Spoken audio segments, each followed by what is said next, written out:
Halo semuanya, kembali lagi bersama saya Gede Sudanta Netan-Kuru dengan NIM 1202170133 dari kelas SI 4106 akan mempresentasikan tugas 3 Data Warehouse dan Business Intelligence, yaitu Big Data dan penerapannya.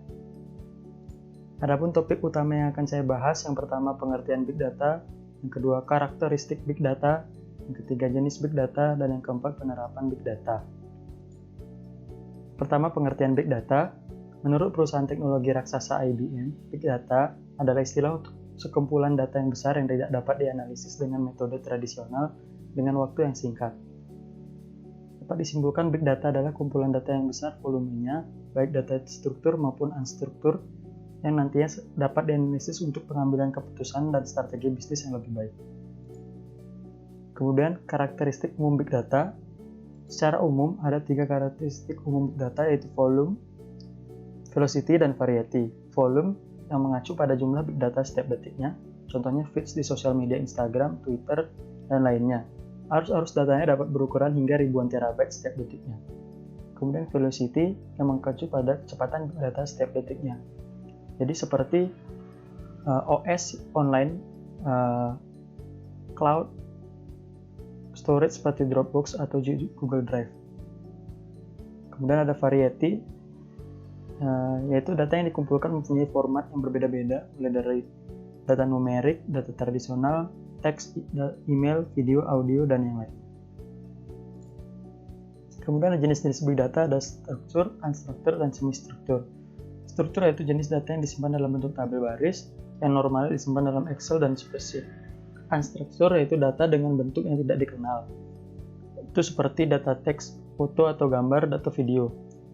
Kemudian semi-struktur yaitu data yang gabungan antara struktur dan unstruktur.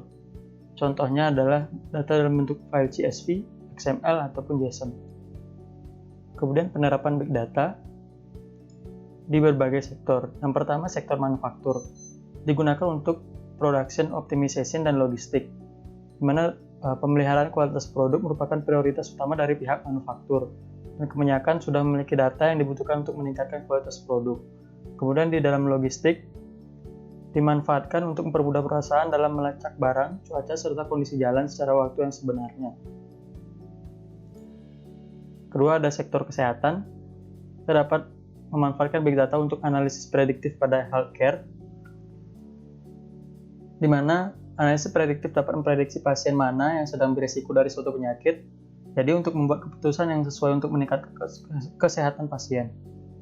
Kemudian electronic health records merupakan sumber data utama pada healthcare, yaitu setiap pasien memiliki rekam medis masing-masing seperti hasil tes lab, catatan medis, daftar obat-obatan, dan lainnya, sehingga sangat berguna untuk mempermudah dalam pemeliharaan dan pengaksesan data itu sendiri. Kemudian pada sektor pemerintahan, untuk meningkatkan kinerja pemerintah dan juga transparansi pada semua sektor pemerintahan. Kemudian pada sektor bisnis, digunakan untuk sentimen analisis, yang digunakan untuk menganalisis perasaan pelanggan, yang keunggulannya adalah bisa memberikan solusi untuk bisnis agar bisa lebih unggul dibandingkan dengan kompetitor. Kemudian untuk mendeteksi dan mencegah penipuan. Kemudian pada sektor teknologi informasi ada namanya teknologi wearable, yang biasa digunakan untuk membantu aktivitas sehari-hari seperti komunikasi dan navigasi. Namun oleh Daniel Oscar Baskoro, teknologi wearable menjelma sebagai teknologi informasi Big Data, seperti aplikasi Quick Disaster yang merupakan aplikasi bencana alam yang membantu pengguna saat terjadi dan setelah bencana alam untuk menemukan tempat evakuasi dan kerusakan-kerusakan yang terjadi akibat bencana. Kesimpulan yang didapat adalah Big Data merupakan kumpulan data yang sangat besar volumenya, namun dapat tumbuh secara eksponensial seiring waktu, serta dapat dianalisis untuk pengambilan keputusan dan strategi bisnis yang lebih baik. Terdapat 3 karakteristik umum Big Data, yaitu volume, velocity, dan variety. Yang terakhir, manfaat Big Data dapat dirasakan di berbagai sektor industri dan dapat mempermudah pekerjaan manusia. Selain itu, Big Data bisa menjadi tulang punggung untuk teknologi kecerdasan buatan. Kombinasi keduanya bisa menghasilkan analisis akurat, belum lagi jika dikomunikasikan dengan teknologi cloud. Berikut sumber referensi yang saya susun untuk dalam presentasi ini. Sekian yang dapat saya sampaikan, semoga bermanfaat dan terima kasih.